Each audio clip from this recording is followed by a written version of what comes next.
Hoy ya estamos por acá. Muy buenos días, buenas tardes. Sé que hay muchas personas desde varios lugares del mundo, así que bueno, espero que te encuentres muy bien, porque también hay gente que lo verán diferido, ¿vale? Se está grabando la sesión, entonces saludo a todos aquellos que lo verán después y a quienes están acá, que tenemos ya 15 personas, 16. Os he ido saludando poco a poco. Bienvenidos, bienvenidas a la sesión. Dice Leticia que está en Perú. Guillermo, buenos días. Alicia en Argentina. También Leticia. Y bueno, estuvimos conversando ahora con otras personas. Ernesto también. Un placer saludaros. Pues mi nombre es Catalina Argüello. Estamos ya en la penúltima sesión de este curso. Hemos estado haciendo un recorrido importante que me contaba Ernesto que ha sido de utilidad. Ahora también abriré un poco el espacio para que digáis vuestras impresiones. Siempre hay punto de mejora, lo sabemos, pero es importante ir conociendo si os ha servido. ¿Qué vamos a ver hoy? Y ya pues, como digo, abrimos un poquito las cámaras y demás. Pues hoy vamos a abordar el tema de evaluación de la calidad. Sí, es el penúltimo tema, como decíamos, que tiene que ver en concreto con el espacio europeo de educación superior, el EEES. Entonces, ahora os presentaré un poco el esquema. Buen día, Joan Leandro, el esquema del día, qué vamos a hacer y un poco cuál es la estructura, aunque va a ser flexible, de nuestra sesión. Tenemos 2 horas por delante. Me encantaría que pudiéramos abrir micrófonos, presentarnos todos y demás, pero creo que sería un poco complejo. Entonces, mi propuesta es simplemente que rápidamente, pues digamos un poco, si alguien quiere, qué tal os ha parecido el curso hasta ahora, si ha quedado como alguna duda en concreto y que entremos a abordar el tema 4. El tema 4 no será un monólogo de mi parte. Mi propuesta es que podamos ir viendo en pantalla unas diapositivas que ya os las subí en el campus, las tenéis, las acabo de subir. Las diapositivas tienen siempre enlaces y material que te permitirá seguir aprendiendo, ¿vale? Y que lo hagamos interactivo, que podamos ir parando, que podamos ir compartiendo algunas opiniones y al final tenemos un espacio compartido en una plataforma que se llama Linoit, donde son como pequeñas notitas de estas, tipo esto. No sé, en cada país se llama diferente. Sticky notes, posits. Es una plataforma que tiene esto, donde podemos ir dando también paralelismos, ¿no? Como el Espacio Europeo de Educación Superior, el EES, y la evaluación de calidad que hace, se puede aplicar al CNA, digamos, en Colombia. Es parecido al Padlet, ¿sí? Solo que se llama eso, Linoit. Entonces, esa es la propuesta de hoy. Como digo, antes de empezar con las diapositivas y tal, ¿cómo va el curso? ¿Cómo estáis? Tenemos unos minutillos para eso. ¿Quién quiera usar cámara, micro? Adelante.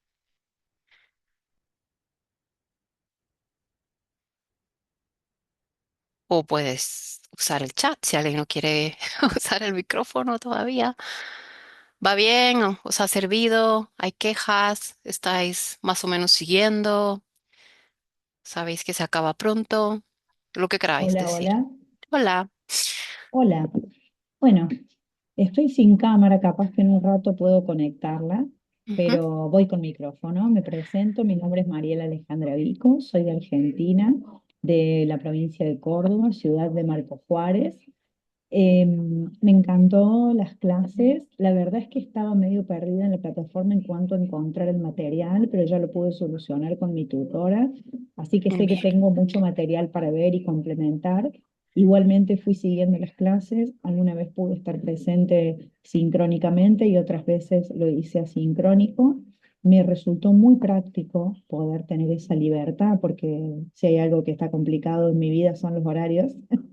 Así que realmente me resultó muy práctico y la verdad me parece muy rico el curso, me parece muy rico el enfoque que se nos viene a contar en cuanto a las universidades y un poco a humanizar nuestra tarea que yo creo que se requiere muchísimo. Así que bueno, eso simplemente para compartir. Agradezco la predisposición de los docentes y saludos a mis compañeros. Muchas gracias, Mariela. Pues mirad, muy brevemente, tenéis aquí en el campus, desde ya, os comento, ¿no? Tenéis, bueno, si alguien no lo sabe aún, ¿no? Todas las clases grabadas En la misma pestañita de clase en directo, a la derecha, podéis descargaroslas, ¿vale? Podéis descargar las clases, escucharlas después, tenerlas como material adicional. Y tenemos, bueno, la evaluación que se cierra el 21, que es la evaluación para terminar. Y os he puesto aquí en archivos, la diapositiva de hoy, digamos que las he hecho un PDF donde tenéis material adicional. Simplemente no quería dejar pasar este espacio.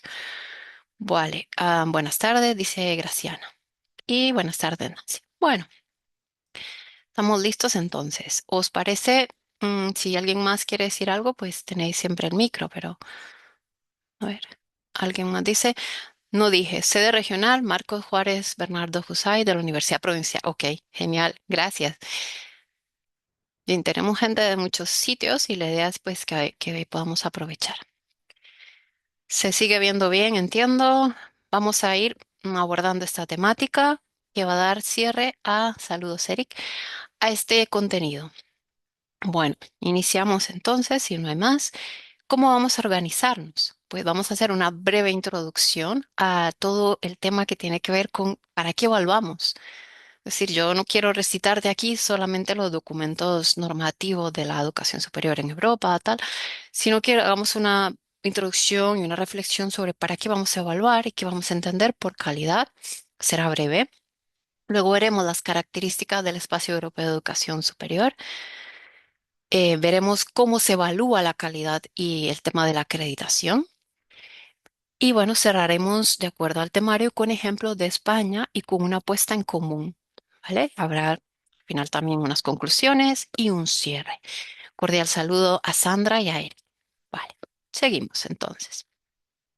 Como digo, en cualquier momento podéis levantar la mano, podéis compartir por el chat. Lo primero, bueno, ¿para qué evaluamos? ¿Cuál es la idea de evaluar?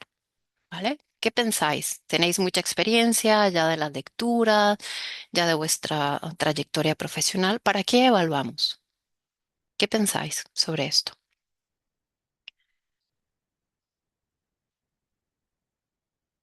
¿Alguna idea? Sí, Franci, adelante.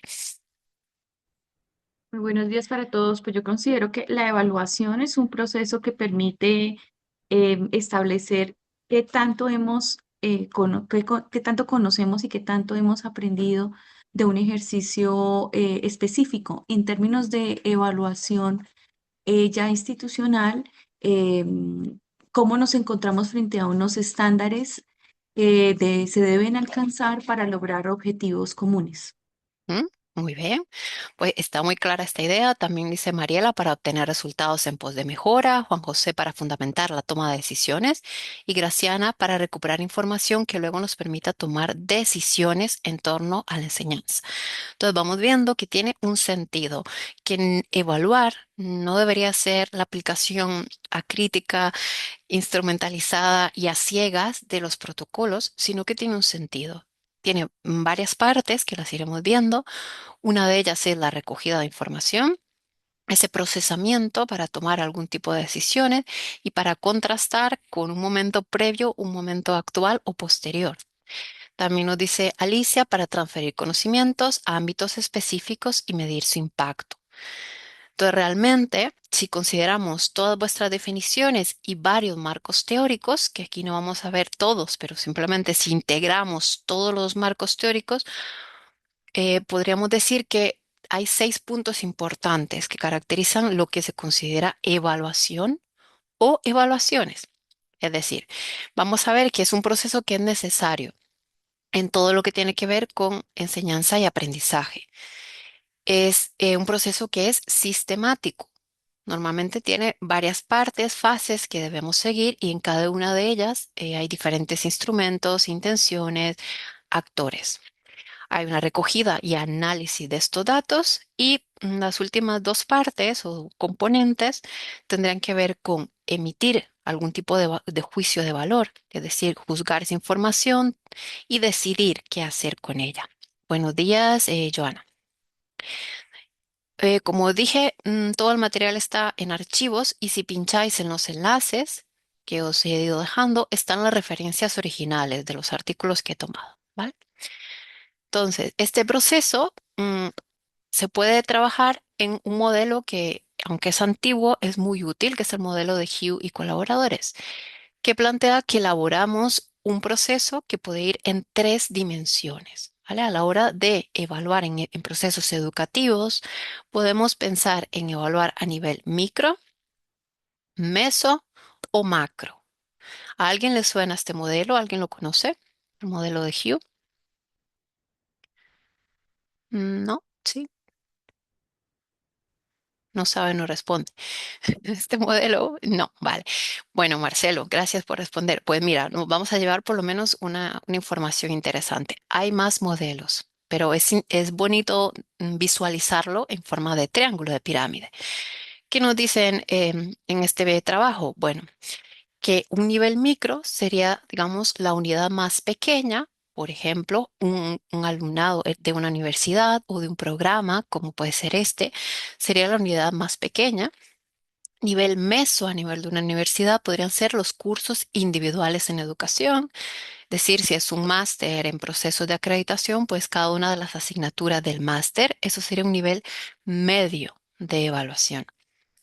Mientras que si piensas en un nivel macro, sería la parte superior de esta pirámide, estamos pensando en evaluar todo el programa de educación.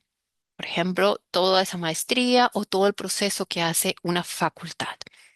Entonces, a la hora de pensar en procesos de evaluación de calidad, solemos incorporar elementos de estos tres niveles. Algunas veces miramos solo lo macro, es decir, el proceso formativo a nivel general, a nivel facultad, a nivel universidad, pero realmente vamos a ver que hay componentes tanto de meso, asignaturas, como de micro, actores como pueden ser los docentes o el alumnado. Hay otro aspecto importante. Nos dice Alicia, es un modelo interesante para evaluar cómo cada nivel impacta sobre la cultura de la evaluación de las organizaciones y sus aspectos transversales. Muchas gracias, Alicia. Efectivamente. Vicente, adelante. Gracias, profesora. ¿Cómo está? Buenos días. Muy bien. ¿Y tú? Bueno, por acá en la Universidad de Sucre, Ujú. donde soy docente, están adelantando unos procesos de evaluación de resultados de aprendizaje. En otras palabras, eh, los directivos van a los cursos y verifican el cumplimiento de los resultados de aprendizaje. Es decir, van al curso del profesor, realizan unos cuestionarios y evalúan si en el curso se están alcanzando los resultados de aprendizaje. Es decir, se hace una evaluación diferente a la que hace el docente. ¿En Ujú. qué rango encajaría ese tipo de evaluación o qué opina usted desde su experiencia? ¿Qué tan bueno o qué contraindicaciones tendría eso también? Vale. Son dos preguntas. Sí, a ver si te he entendido bien. Están haciendo evaluación de los docentes, aparte de la que ellos ya realizan al alumnado. Es que creo que no te entendí Exacto, bien. le hacen a los estudiantes unas evaluaciones diferentes a las que los profesores hacemos, ¿Con qué intención? de evaluar si se están cumpliendo los resultados de aprendizaje. Pero de Parece la ser que son asignatura, de la de la facultad. asignatura, claro, cada asignatura como tal tiene unos resultados de aprendizaje y Ujú. la evaluación se hace con base en esos resultados de aprendizaje Bueno, establecidos. normalmente los sistemas de evaluación de la calidad, por ejemplo el de Costa Rica, el SINAE, realizan este tipo de acciones, no todos los semestres ni todos los cuatrimestres, sino cada 5 años, por ejemplo, para confirmar que realmente se está aprendiendo lo que es necesario. Entonces, son útiles Ok, porque dan una información adicional, pero es importante trabajar en el tema de cultura organizacional. ¿A qué me refiero? Que muchas veces, si no lo hacemos como un proceso compartido con la comunidad, los profesores se pueden sentir ofendidos, atacados, incluso irrespetados porque están valorándolos de otra forma. Si no les incluimos, puede ser un proceso complejo, o sea, puede crear conflictos.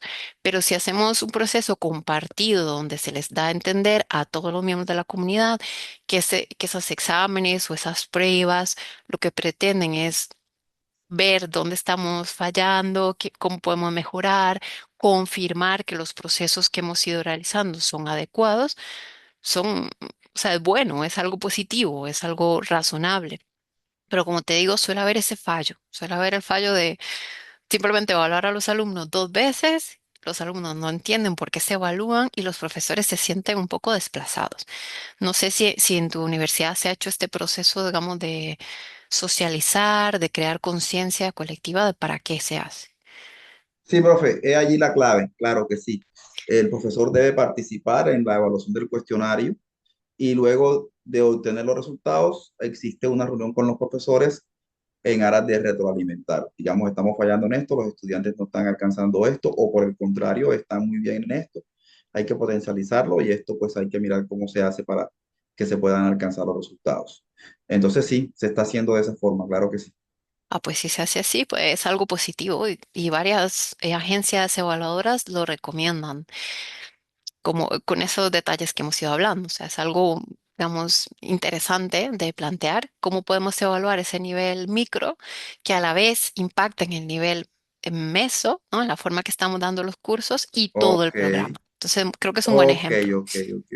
Sí, de pronto el inconveniente que hay es que como el estudiante no tiene beneficio de esa calificación, de pronto no le pone el mismo interés que cuando hace un examen donde el profesor va a evaluar. Mm, Entonces, esa sería como que una de las cosas que hay que mirar cómo se corrige. Bueno, ¿Sí? El estudiante esa es la no cosa. tiene Si nota. el Claro, estudiante no claro. tiene nota, pero si les hacemos partícipes, también el estudiante puede reflexionar sobre su propio rendimiento en esas pruebas. Por ejemplo, si también se les da una retroalimentación al alumnado, mira, si te estamos usando estas pruebas, nos damos cuenta que de aquí a aquí era el conocimiento que teníais y queríamos llegar hasta acá. Está siendo más difícil para vosotros, no sé, entender preguntas o abiertas que de marcar con X, ¿no? De opción única. O está siendo más difícil comprender instrucciones escritas de más de 2 párrafos. O comprender, no sé, las normas de tal ámbito del derecho.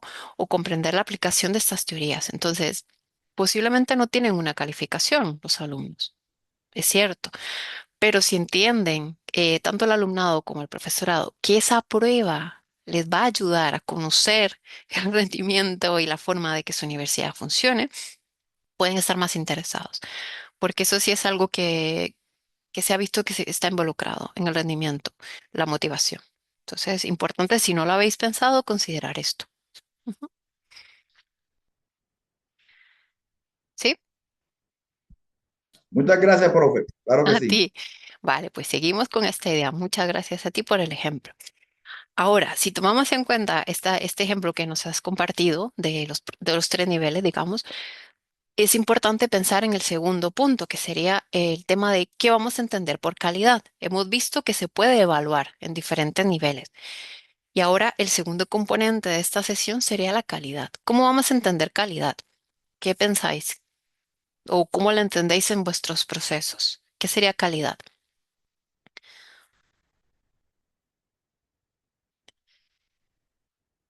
¿Alguien se anima? Y a lo Sí, mejor estaba pensando una construcción que depende de estándares elaborados para desde ahí construir la ruta educativa y el proyecto pedagógico. justamente, sí, va por ahí porque no es una única definición. También, bueno, Marcelo está diciendo garantizar acorde a estándares, exacto. Es decir, esta idea de calidad no es una definición en abstracto. Nos dice Leticia que sería un nivel óptimo de formación. Podría ser formación si pensamos en el nivel del estudiantado, efectivamente, pero también podríamos pensar a nivel meso o macro. Otras definiciones, Ernesto nos dice que es excelencia de acuerdo con los estándares y del servicio que se brinda, dice Leticia. Lo vamos viendo, ¿no? Entonces, hay una correspondencia importante entre lo que vamos a llamar estándares, normativas, ideales, cumplimiento. Nancy se adecúa dependiendo a las necesidades de la institución y la educación. Ujú. Entonces, lo primero es entender qué vamos a definir como calidad. Aquí en este trabajo, que es de Arriagada, Poblete y colaboradoras, son chilenas, es un equipo de investigación de Chile. Ellas hacen una investigación con su grupo en su universidad para entender, es un proceso cualitativo, ¿vale? Para entender qué dimensiones están relacionadas con el concepto de calidad e identifican 3 grandes grupos de definiciones o ideas asociadas, ¿vale? La primera es el enfoque que se tenga, cuáles son sus características y qué atributos hay. Carolina dice, depende del nivel de los estándares. Exacto, puede ser buena o mala. Entonces, para resumir, aquí tenéis la referencia, ¿vale? Pero para resumir este trabajo, proponen que entendamos que la calidad va a depender, por supuesto, como hemos dicho, del contexto, de los propósitos de esa evaluación y del cumplimiento de estándares. Entonces vamos a ver que hay aspectos importantes que en todo proceso de evaluación de calidad vamos a tener en cuenta. Lo primero, definir qué va a ser esa calidad, qué nivel de cumplimiento se van a necesitar y cuál es el propósito. Un segundo punto es que es multidimensional. Es decir, cuando hablamos de calidad, no solamente es se cumple esto o no se cumple, sino que suele haber diferentes aspectos que tienen que ver con procesos estudiantiles, procesos docentes, las leyes educativas, universitarias, los ministerios de educación nacionales, aunque sean universidades privadas, no importa, ¿no? Hay muchas variables que hay que tomar en cuenta y que habría dos aspectos que son clave, la responsabilidad y la transversalidad. Estas dos se van a unir con un criterio importante que se habla mucho a nivel de la evaluación de calidad, que es la transparencia. Es decir, dejar claro cómo se está evaluando, quién está evaluando en la medida de lo posible, todos los ítems, los indicadores, las calificaciones, si las hay. Todos estos son procesos de calidad, ¿vale? Vamos viendo que no existe una única definición, pero vamos teniendo claro que involucra contextos concretos, por ejemplo, tipo de universidad, dónde está ubicada, el país, las materias, el conocimiento que se genera ahí y, por supuesto, los actores involucrados, es decir, estudiantado, profesorado, gestión, administración y algo que es muy relevante aquí en Europa y cada vez más en Hispanoamérica, que es la investigación, ¿sí? Que está relacionado con la calidad también. Vale, esto bueno, me lo salto. Toda esta introducción era para llegar aquí, que nos hemos tomado unos 20 minutillos, un poco menos. ¿Qué es el Espacio Europeo de Educación Superior y por qué es interesante comprender un poco su dinámica, su lógica para procesos de calidad? ¿De qué te va a servir a ti? Bueno, este Espacio Europeo de Educación Superior, que en adelante le vamos a llamar EES, es un proceso que se va construyendo desde los años 90, que ha permitido integrar a varios países de la Unión Europea e incluso un externo, que es Turquía actualmente, dentro de una definición común. Tenéis todos los enlaces en las diapositivas. Normalmente, las personas comúnmente le llaman a esto el Plan Boloña o el proceso Boloña, Boloña como el lugar en Italia, ¿vale? Donde se reúnen representantes de varios países. ¿Cómo empieza todo esto? ¿No? La Declaración de Boloña, que es como el origen institucional de este proceso, es de 1999, ¿sí? Pero este proceso de construcción del EES se da desde antes, ¿vale? Vamos a ir viendo algunos puntos importantes. Lo primero es que desde la Declaración de Sorbona, que hay ya varios representantes, entre ellos Francia, Inglaterra, pretenden estas personas, sus ministerios educativos, empezar a tener un sistema europeo que sea coherente y competitivo. ¿Vale? Esto es importante porque previamente a esto se empieza a crear también la visión de Europa como tal, no solamente espacio económico europeo, que si conocéis un poco es anterior, ¿vale? Sino empezar a pensar en cómo podemos hacer mucho más sencillo y mucho más competitivo y ágil la educación de este espacio que se está construyendo. ¿Sí? Entonces, ¿qué es lo que busca para hacerlo competitivo? Busca armonizar, que será la palabra clave, la educación superior en Europa. ¿Sí? Aquí no vamos a entrar en educación primaria o secundaria, vamos a trabajar específicamente educación superior en tres aspectos clave. Uno, la movilidad, es decir, el intercambio de profesionales de un país a otro, estudiantes, profesores y demás. La calidad de esta educación y el reconocimiento mutuo de títulos. Pensar que en Hispanoamérica, pues la mayoría de países, con algunas excepciones como Brasil, Guyana y otros, se habla español. Entonces, digamos que es más sencillo muchas veces compartir información, aunque tengamos nuestras diferencias, pero compartimos información. No es necesario traducir los currículums o los pensums o las guías docentes, pero en Europa hay muchos países con idiomas distintos.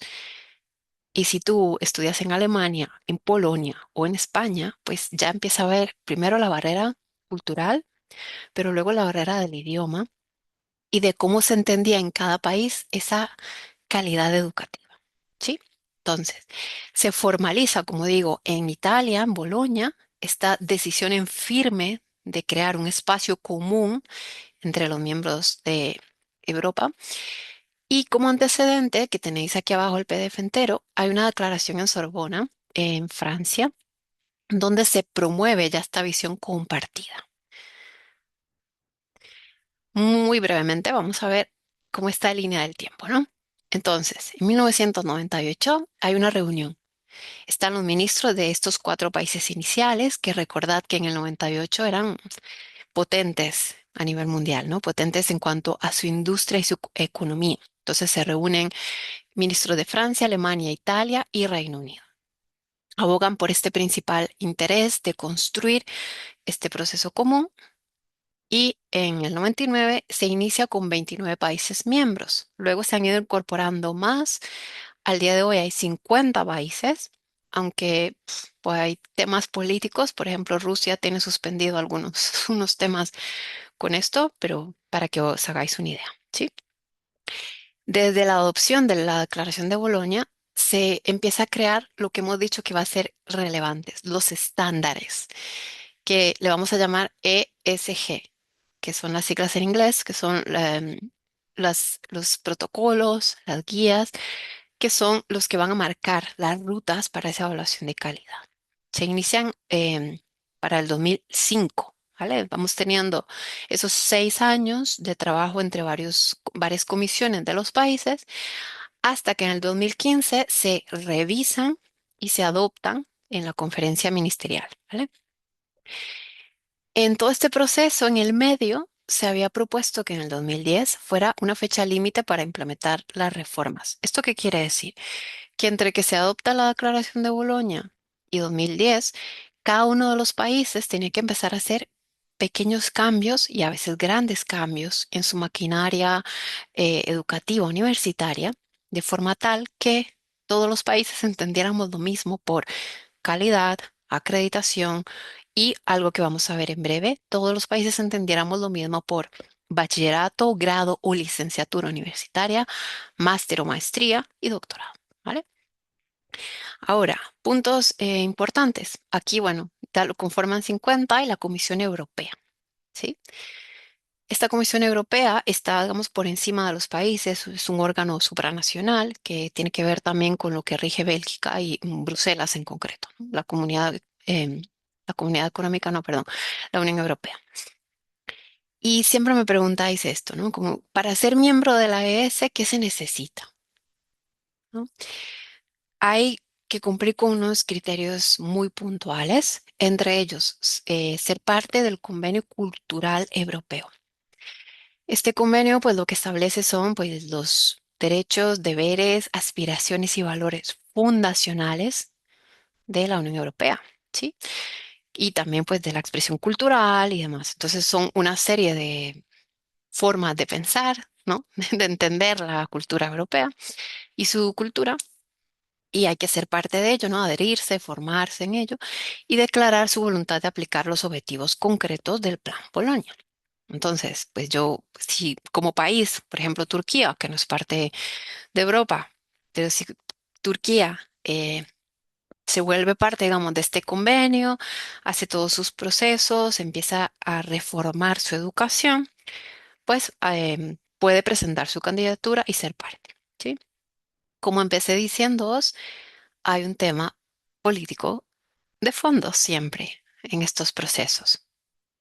Lo podéis imaginar, ¿no? Turquía está también intentando ser miembro de la Unión Europea de alguna manera, pero hay ciertas barreras, pero entonces está buscando entrar por el tema educativo.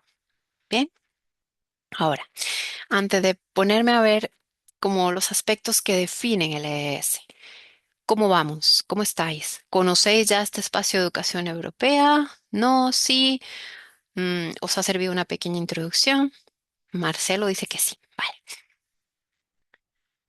ok. El resto, vamos bien. ¿Dudas, comentarios hasta ahora?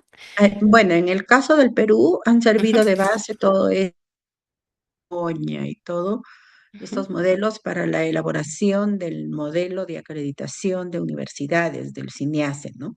ujú, Porque la institución que acredita acá las universidades es el CINEACE en el Perú. ujú. Entonces, todo esto se tiene en cuenta como base para la elaboración de ese modelo de calidad. Genial.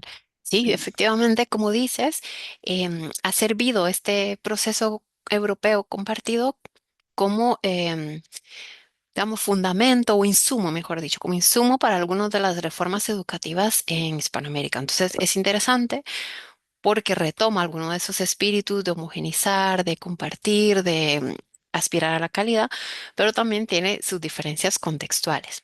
Dice Marcelo, me interesa acceder a los PDFs. Los he dejado, Marcelo, en el campus, los he puesto desde ahora en la tarde, ¿vale? Si entráis a vuestro campus, está campus, archivos, y en archivos está, creo que le he puesto tema 4, evaluación de la calidad. Sí, entonces los tenéis ahí, Marcelo. Ahora, si queréis, al final lo comprobáis o ahora mismo si queréis. Los tenéis ahí con todos los enlaces. Ok, sí, ahora lo mira si puedes ver. Entonces, estamos viendo que esto es útil y que es real, digamos, en el sentido que impacta. Y todas las diapositivas, como digo, tienen enlaces abajo o arriba o por ahí los he puesto, donde podéis acceder a los documentos oficiales y originales. Bien, entonces, ¿cómo se consolida este espacio de educación superior? ¿Cuáles son sus características? Muy claro, dice Carolina. Ok, esa es la idea. Vale, lo primero, vamos a procurar adoptar un sistema que sea legible y comparable en las titulaciones. Volvemos a la parte histórico-contextual. Los sistemas previo a Bolonia eran muy diversos en Europa. Cada país había construido sus procesos universitarios de acuerdo pues a las necesidades socioeconómicas, pero también a la historia de su país. Me refiero a la historia, a la forma de hacer un bachiller universitario de 3 años o de 4 o de 5 años, una licenciatura.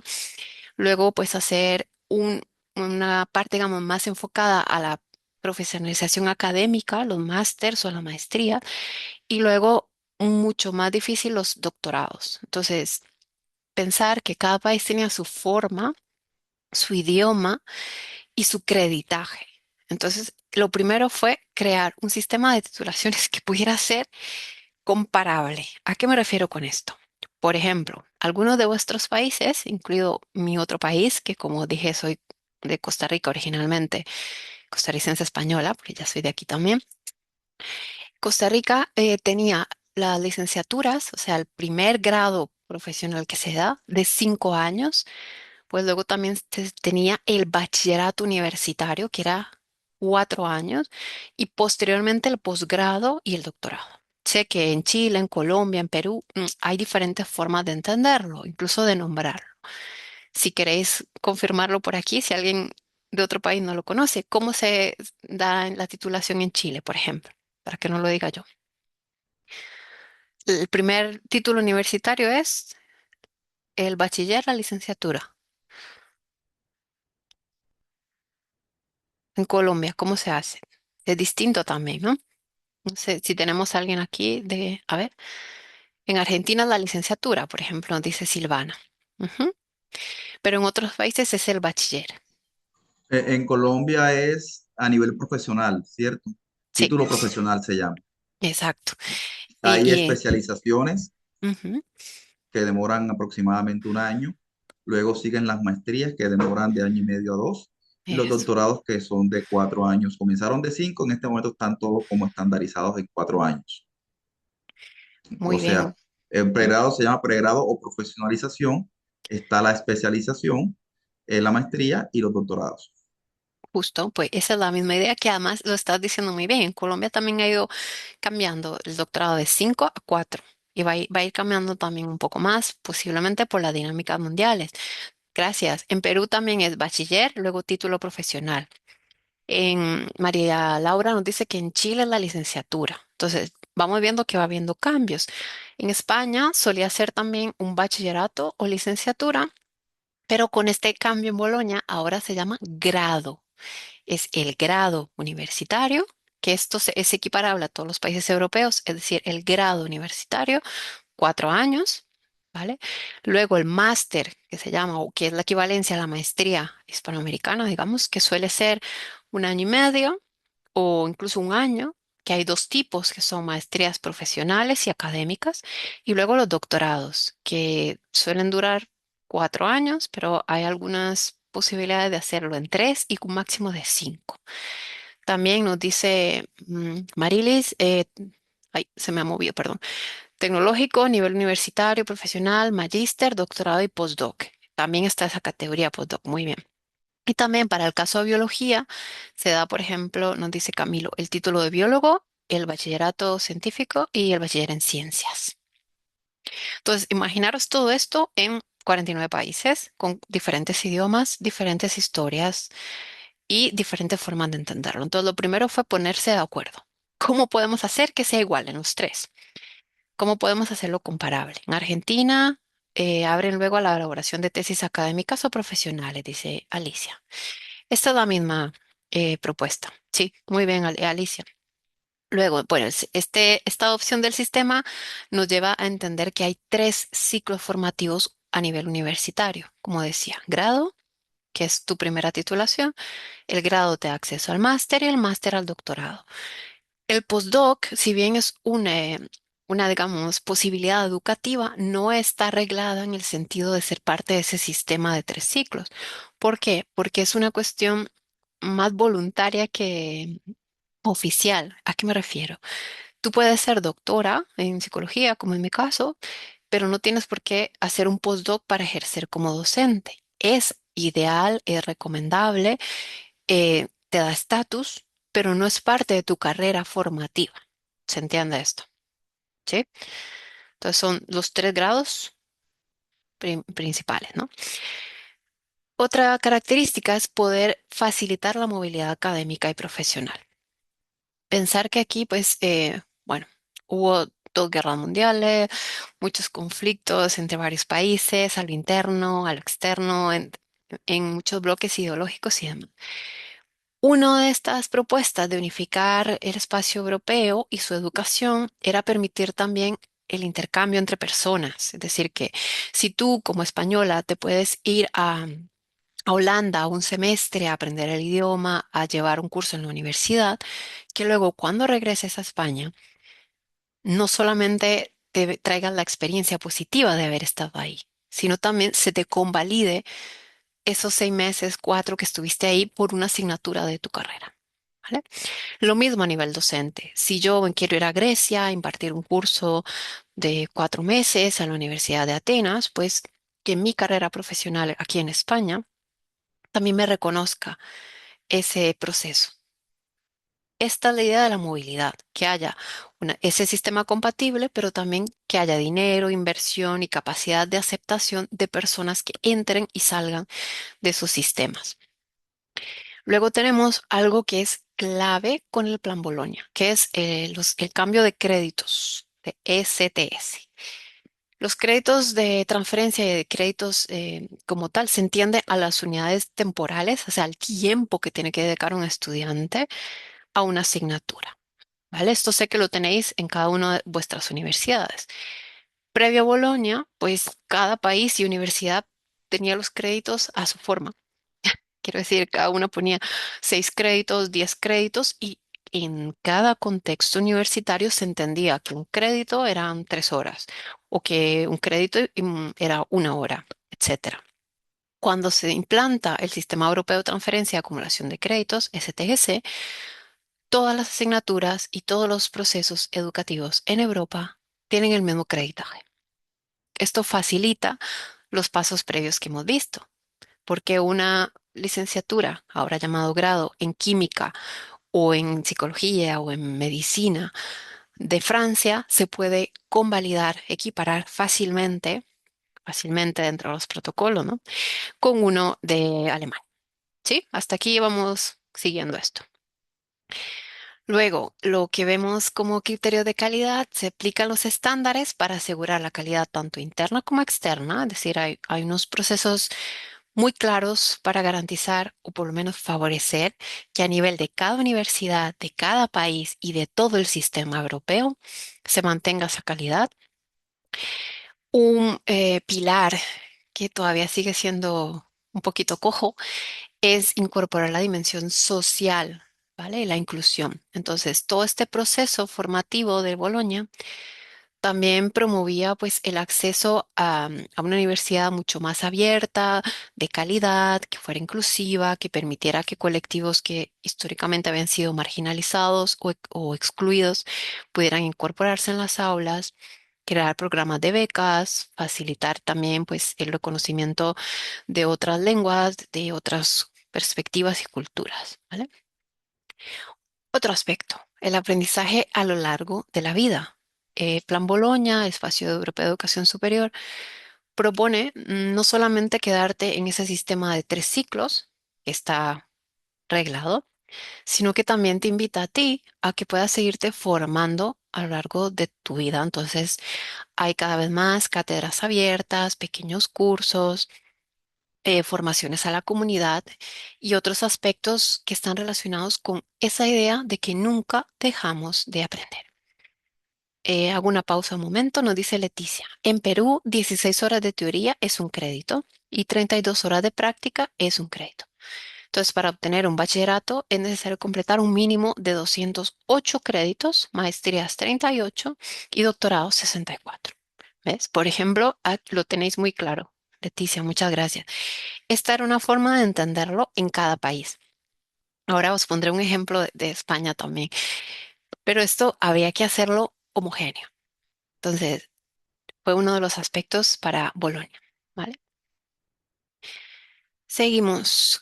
Bueno, otro aspecto, cooperación europea e innovación. Entonces, pues también se pretendía que hubiera metodologías comparables, igual que los créditos, pues formar al profesorado, entender qué era la evaluación por competencias, entender evaluación basada en proyectos, que el profesorado y el alumnado también tuvieran conciencia sobre ello.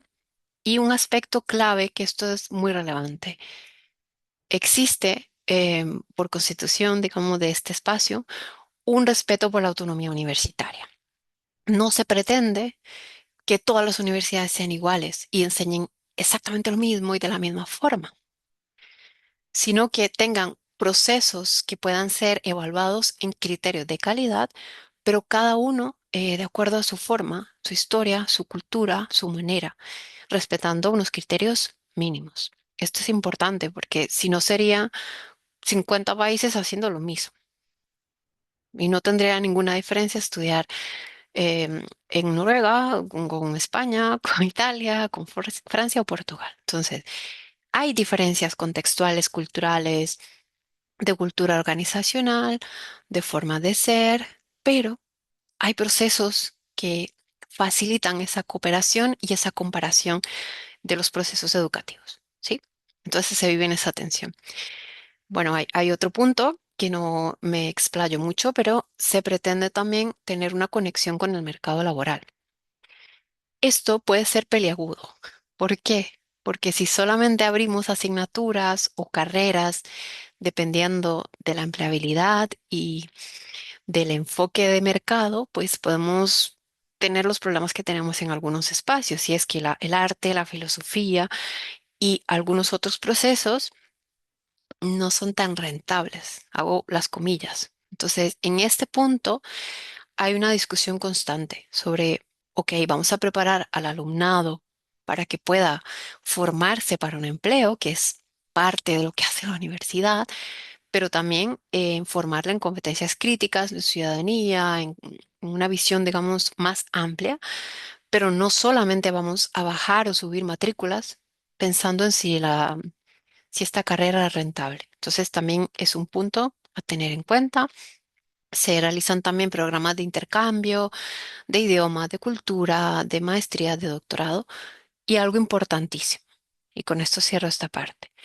El EES, para mantener sus procesos de comparación y de calidad entre los países, tiene un fondo, es decir, tiene que asegurar económicamente que va a tener esos modelos financieros para mantener estos procesos vigentes.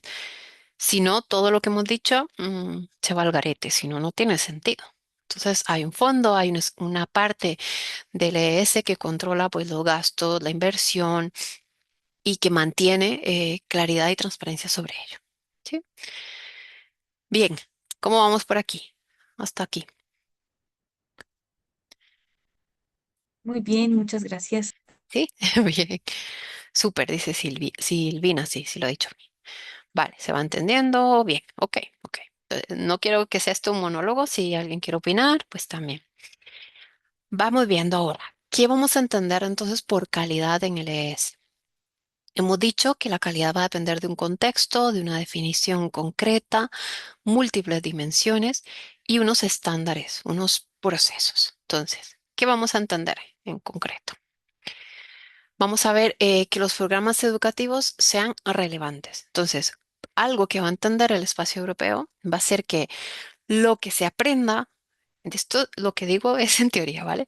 Lo que se aprenda en las aulas, en los procesos formativos, sea relevante. Es decir, que una ingeniera, que un médico, que una psicóloga, que un astrofísico, lo que aprenda en su currículum universitario le permita responder a demandas sociales, que esté vinculado con su contexto cultural y con las necesidades económicas. ¿Esto qué requiere? Entonces, que sean programas relevantes, actualizados, que estén realmente revisados de acuerdo a lo que está sucediendo. Pongo un ejemplo. Si ahorita está en boga la inteligencia artificial, desde hace unos años, ¿no? Y nuestras universidades no saben usar los profes nada de IA, los estudiantes lo utilizan de forma poco ética, lo dejamos pasar y nadie opina sobre esto, no estaríamos cumpliendo con un criterio de calidad sobre la relevancia. Algo que estamos haciendo, por ejemplo, aquí en UNIR, es que varias de nuestras asignaturas se le invita al alumnado a usar la IA, es decir, tienen que usarla. Y entonces lo que se ha hecho es crear un protocolo concreto de buenas prácticas y éticas, prácticas éticas, mejor dicho, en los profes y en el alumnado. Y algunas de las tareas o de las actividades van a tener que usar la IA, pero de forma, digamos, clara y transparente. Nos dice Mariela que debo retirarte. No, no te preocupes, que vaya muy bien y que te sirva luego la clase si la quieres ver en diferido. Hasta luego, Mariela. Entonces, esto es lo primero, ¿vale? Que sea relevante. Por supuesto que tenemos que leer a los clásicos, por supuesto que tenemos que analizar hasta dónde y cómo hemos llegado aquí a este conocimiento actual. Pero aparte de eso, es importante que el alumnado también piense, critique, reflexione y aprenda pues a poner en práctica lo que aprende. ¿M? Segundo punto que vamos a entender por calidad, eficiencia, ¿sí? Entonces, ¿qué se va a entender por eficiencia? Que podamos controlar de forma óptima los recursos para garantizar nuestros objetivos. Recursos que va a ser dinero, tiempo, cantidad de pues, recursos públicos, por ejemplo, aulas, las universidades que son presenciales, profesorado, los recursos que tiene también de inversión en formación y que sean realmente factibles de utilizar para los objetivos educativos, para tener pues un alumnado acorde con el objetivo uno, con la relevancia, acorde con la realidad, que sean también personas que no hayan tenido un absentismo grande o que hayan suspendido sus asignaturas. Entonces son varios puntos que tienen que ver con la eficiencia. ¿Vale? Esto va a ser importante también como un criterio de calidad. ¿Cómo estamos usando los recursos que tenemos de acuerdo a los objetivos que nos hemos planteado?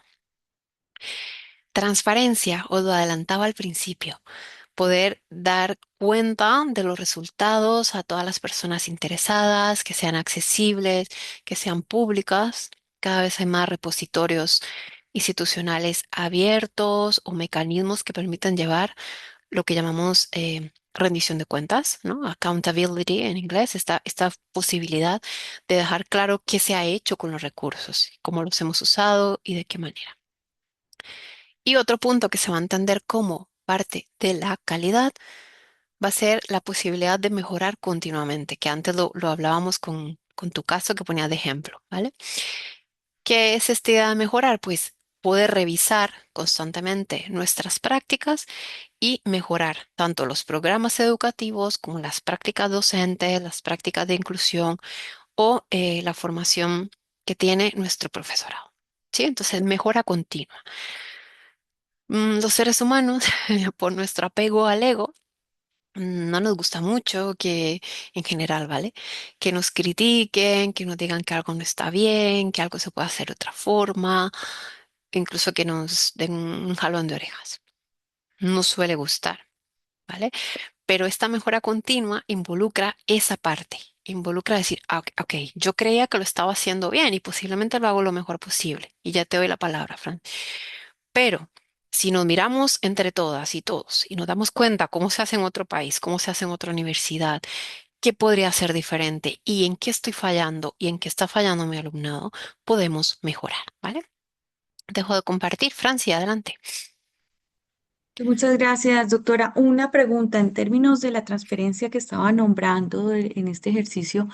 ¿Tiene usted alguna opinión acerca del término responsabilidad social universitaria? Una, digamos, no sé cómo llamar, un movimiento que justamente nace en Latinoamérica y la relación que existe entre universidad y sociedad y Sí, cómo bueno. involucra ese concepto en la calidad.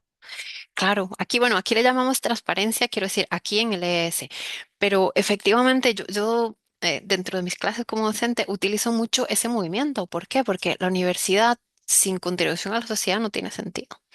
Se vuelve una institución no, una empresa, ¿vale? Entonces, mi opinión personal, las universidades dentro de su función constitutiva deben propender por ese cambio social o ese apoyo, esa transformación y esa responsabilidad, dentro de mi opinión. ¿Qué hace el ES? Pues lo toma dentro de relevancia y dentro de transparencia, perdón, no de transferencia. Transferencia lo veremos más en investigación. Efectivamente hay un pequeño matiz, Franci, porque no suele entenderse igual. O sea, en Europa no suele entenderse de la misma manera que en Hispanoamérica o en Latinoamérica. Se ve aquí un poco más como, bueno, que el alumnado y que el profesorado esté acorde con lo que está pasando en la sociedad y sirva su formación para que esté facultado, digamos, a trabajar, pero no es el mismo concepto. A mí me encanta, ya te digo, a nivel personal me encanta, creo que es necesario y creo que es lo que diferencia a un centro de investigación o a una empresa de una universidad. Esa transparencia y esa transferencia del conocimiento y de la resolución de conocimiento para una sociedad en concreto, no producir ciencia en abstracto. Eso no sé si te respondo siendo muy sintética. Sí, sí, muchas gracias. Sí, entiendo el ejercicio y mi pregunta también iba en relación como a esos indicadores que podrían estarse valorando en relación con la responsabilidad social universitaria. Creo que es un punto importante a tratar también. Lo es. Veremos ahora algunos de los puntos y dentro de las diapositivas que vienen también os he dejado las guías completas. O sea, vosotros si os interesa podéis bajar, pinchar en los enlaces y bajar las guías y ver las preguntas concretas que se hacen para cada una de las dimensiones, para ver si alguna sirve o no sirve a lo que estáis haciendo, o también para ver, porque esto creo que es importante decirlo, para ver lo que estáis haciendo diferente y tal vez mejor. Sí, que esto también es importante, dar cuenta de que Hispanoamérica como región ha ido creciendo y tiene procesos de acreditación de la calidad muy potentes. ¿Sí?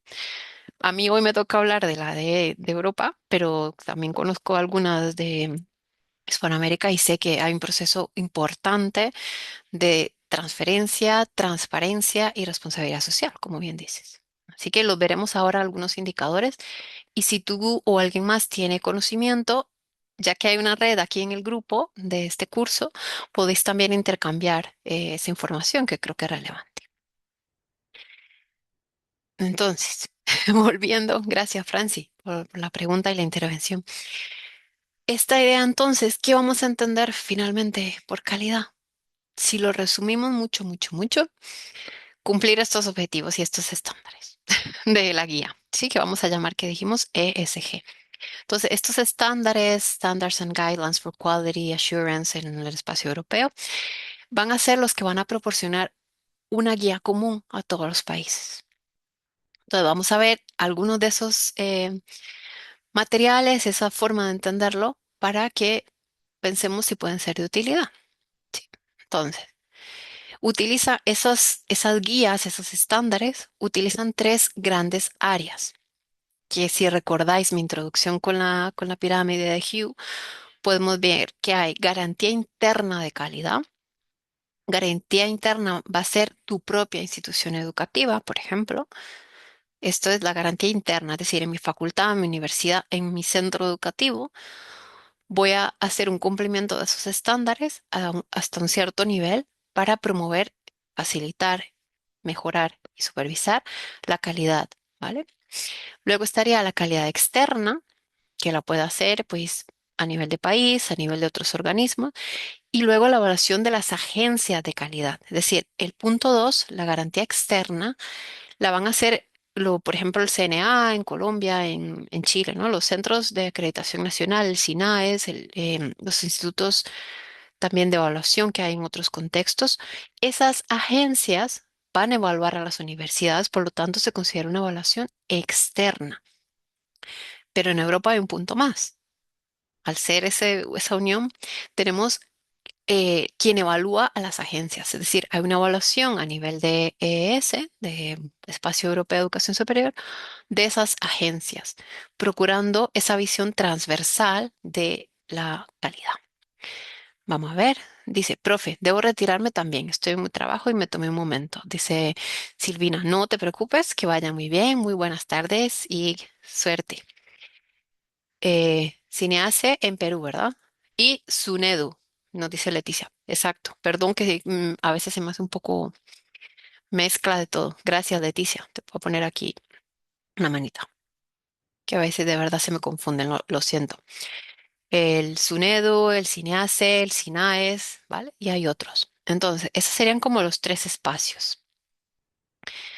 ¿Qué materiales se usa? Bueno, a nivel interno, digamos, a nivel de cada universidad, hay como si vemos todos los ítems, ahora que preguntaba Franci, y todos los materiales, podríamos decir que hay estrategias de formación continua, es decir, se va a valorar cómo se promueve la formación continua del profesorado, del personal de investigación, personal de gestión, las evaluaciones periódicas eh, a programas y personal docente. Es decir, estas encuestas que se hacen a fin de cuatrimestre o a mitad sobre la calidad del docente, el conocimiento que tienen, también el alumnado, que suelen ser periódicas, suelen ser en un ciclo, digamos, marcado por la propia facultad y la participación activa del estudiantado. O sea, se valora mucho a nivel interno que el alumnado pueda opinar, ¿vale? Que pueda expresar sus maneras de entender la universidad, sus decisiones sobre mejora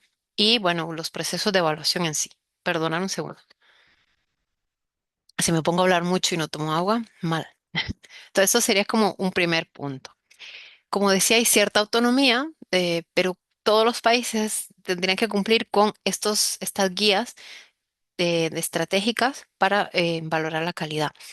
Las agencias externas eh, tienen que evaluar las evaluaciones, ¿no? De los informes sobre resultados de aprendizaje, sobre empleabilidad, sobre recursos, sobre apoyo y todo lo que sea procedimientos administrativos de ingreso, de egresos, de dinero. Y suelen tener personal externo que son expertos, ¿sí? Suelen hacer visitas, suelen visitar, estar presencialmente en algunas clases o en el caso, por ejemplo, de universidades virtuales, pues revisar los expedientes, ver la forma en que se da el feedback escrito o en audio, etcétera. Entonces serían las agencias, ¿sí? Que van un paso más allá y retoman la información previamente recabada y externa. Y finalmente, en Europa, pues están las agencias que evalúan cada 5 años, que son las ENQA, que lo que hacen es garantizar la credibilidad de las agencias nacionales. Sí, entonces vamos buscando esa transparencia de que lo que se haga en una universidad sea evaluado por un organismo nacional externo en la medida de lo posible, y alguien fuera del país que involucra a varios expertos pueda también visibilizar lo que se está haciendo. Entonces, esta agencia pues también ayuda a verificar nuevos títulos que se abren, nuevas formaciones, e incluso pues la cantidad o el cupo que tienen algunas instituciones, ¿vale? Esto es importante así mencionar.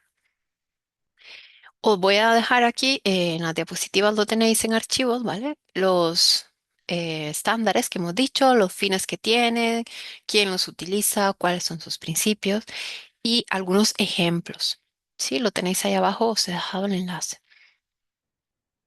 Si lo tenemos que resumir mucho, pues se establecen unos criterios muy claros para cada uno de sus puntos que se tratan de aplicar a todos los espacios educativos. No voy a ir a ver todo esto, ¿no? Pero tienen un marco común, o sea, procuran respetar la autonomía nacional, legislativa, pero también buscar un punto en común entre todos estos países, benefician la confianza mutua, ¿vale? Vamos permitiendo que los organismos de, no sé, vamos a decir, Alemania confíen en los de España y los de Holanda, y que los de Holanda también confíen en los de Grecia, en Italia. Vamos viendo que esa confianza se fortalece, se va asegurando la calidad, porque nadie puede, en principio, ¿vale? Nadie puede esconder las faldas y meter sus faltas ahí, sino que la idea es que vayamos siendo transparentes. Mira, a mí no me funciona esto, no tengo esta posibilidad, tengo este problema. Y también que facilite la información. Entonces, suele compartirse toda la documentación en inglés, ¿sí? Con las posiciones que podamos tener al respecto, pero suele ser el idioma común, ¿vale? Que se maneja en la documentación del espacio europeo. Vale, me voy a saltar un poquito todo esto porque ahora lo vamos a ver. Entonces, ¿cuáles son en concreto, por si a alguien le interesa, esos criterios? Entonces, hay el primer grupo de criterios es aseguramiento interno. Sí, tiene 10 criterios concretos y pues están ligados al tema de los recursos que hablamos antes, ¿no? A saber cómo se utilizan los recursos, asegurar la contratación de profesores, la capacidad de las aulas, de los campos virtuales. Este sería como el primer bloque, los primeros 10 criterios. Un segundo bloque serían el aseguramiento externo, que tiene que ver con las alianzas, con el tema de esas agencias de evaluación, que sería el tercero, ¿no? Asegurar todo lo que tenga que ver con mi universidad, la forma que se evalúa y la forma que se organiza en la red comunitaria nacional. Si seguimos, también vamos viendo que hay mucho relacionado de esos criterios con la política de asegurar la calidad, con cómo se diseñan los programas, cómo se contrata al personal docente, qué criterios deben de cumplir. Por ejemplo, hay cierto margen, como digo, a las legislaciones nacionales, pero también se estipula, por ejemplo, que el profesorado para estar en la posición de titular, contratado doctor o asistente em, doctor, debe tener un grado de doctorado, ¿sí? Como para empezar su carrera docente formal. No obstante, hay excepciones con los predoctorados y con los postdoc, pero vamos viendo como similitudes. También hay criterios de cómo se organiza la información pública, la gestión de la información y el aprendizaje y el apoyo para el estudiantado. En este punto, en el 6, se observa, por ejemplo, si existe un programa para involucrar a estudiantes con necesidades educativas específicas, especiales, cuáles recursos existen, cuándo se comunica, la forma de hacerlo llegar al profesorado. Estos son criterios de calidad que deberían cumplirse, digamos. Ujú. Aquí veréis que os he preparado como un resumen de aseguramiento interno, que es el primero, con algunos de sus ítems. No los voy a leer aquí todos, pero bueno, que lo sepáis que lo tenéis. Paola dice que debe retirarse. No pasa nada. Que vaya muy bien. Saludos. Tenéis la grabación luego por ahí. Entonces, punto uno está aquí, bueno, que os he mencionado. Punto dos, la forma en que se aprueban los programas. El tercer gran grupo sería la enseñanza y la evaluación. O sea, que los criterios de calidad tendrán que ver con la forma en que se enseña, se organiza la docencia en cuanto a proceso de aprendizaje y se evalúa. Un cuarto punto es la forma de admisión a la universidad. de hacerlo accesible, inclusivo, como hemos dicho, pero también evalúa lo fácil o difícil que es acceder a reconocimientos, a certificaciones. Hay un tema aquí, digamos, que es virtualizar también, hacerlo cada vez más sencillo. Si yo estudié, vuelvo al ejemplo, ¿no? Si yo estudié en Holanda y tengo que ir otra vez físicamente a Holanda a que me sellen un papel, que no, esto se está haciendo cada vez más fácil y el alumnado puede entrar, pedir su solicitud que le va a llegar de forma electrónica con un certificado concreto de validez, ¿vale? La forma de asegurarnos que el personal docente sea competente, sea justo su proceso de contratación, sería otro punto. Los redes de apoyo que dijimos, la información, el seguimiento continuo y la calidad externa, ¿sí? Estos puntos, aquí os lo voy a dejar, ¿no? Están en el documento del NQA, todos los puntos, los indicadores. Esta es una versión en español, ¿sí? La de la NECA, ¿vale? Entonces será un poco más fácil de entender. Si os interesa ver la versión original en inglés, pues este mismo enlace, pues también buscar la versión en inglés. Entonces aquí están todos los indicadores, Franci. También puedes ir comparando, puedes ir viendo. Bueno, Franci, compañeros y compañeras, ¿vale?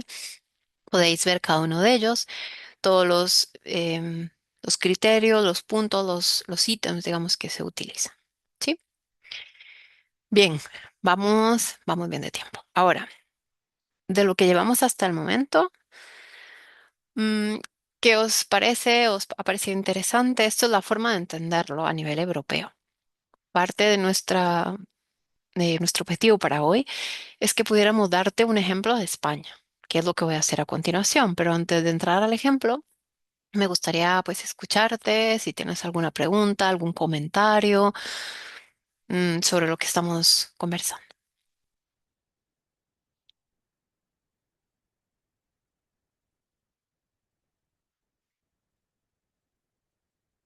¿no? ¿No hay comentarios, quejas también?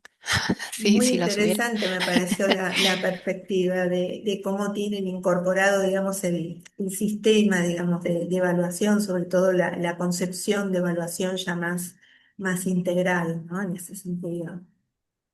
Genial, muchas gracias. También dice Marcelo que es interesante que en Argentina está el CONEAU, que es la Agencia de Evaluación de la Calidad. Francia dice que muy claro.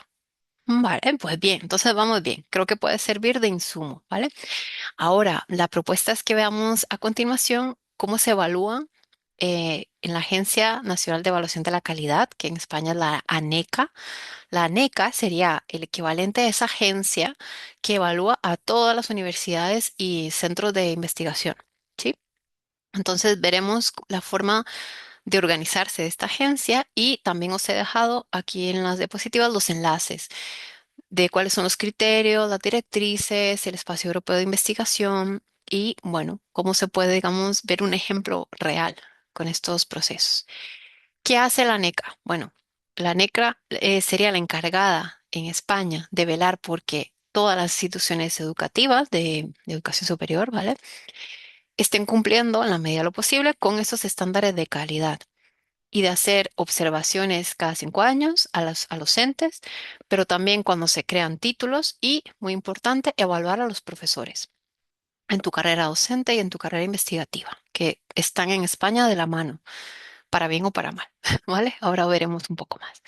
Entonces, esta agencia está valorando las enseñanzas y las instituciones.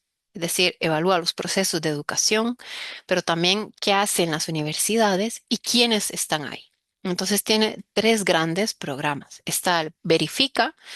El programa Verifica lo que hace es evaluar títulos nuevos. O sea, si alguien quiere abrir un máster, una maestría, una nueva carrera.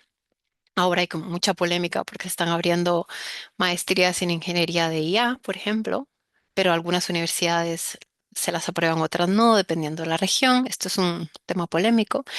Luego está el monitor. Este segundo programa lo que hace es ir evaluando cómo se ha implementado un proceso ya existente. ¿Sí? Con esto quiero decir, pues, el bachillerato en biología o la licenciatura en biología cómo se ha ido implementando, se mira una cohorte, se observa sus competencias, su inserción laboral, el número de graduados, etcétera. Y el programa Acredita es la que la agencia, digamos, este programa evalúa la calidad de las instituciones. Son esos tres grandes programas. Podríamos decir que se evalúa previo a que se haga la implantación del título, que sería como un proyecto. Vamos a decir que Francia dice, vale, yo quiero crear una maestría, un máster de este tema con estas características. Entonces tú a nivel de tu universidad presentas este proyecto con los resultados de aprendizaje previstos, los recursos, etcétera.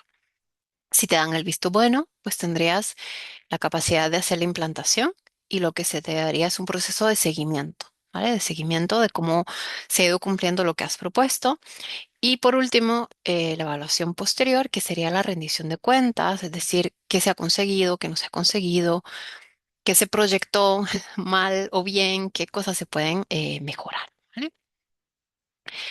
Esta evaluación previa, digamos, lo que hace es tener muy claro cómo se va a llamar ese curso, ese bachillerato, esa maestría, ese doctorado, si cumple con su justificación social y económica que vimos antes, si las competencias se definen de forma adecuada en cada una de sus asignaturas, cómo se planifican, qué se lleva primero, qué se lleva después, quiénes van a ser los profesores, o sea, no a nivel de nombres, sino a nivel de competencias. El personal académico, si van a ser doctores en psicología, en antropología, en sociología, en química, qué competencias deben tener, qué resultados previstos y su calendario.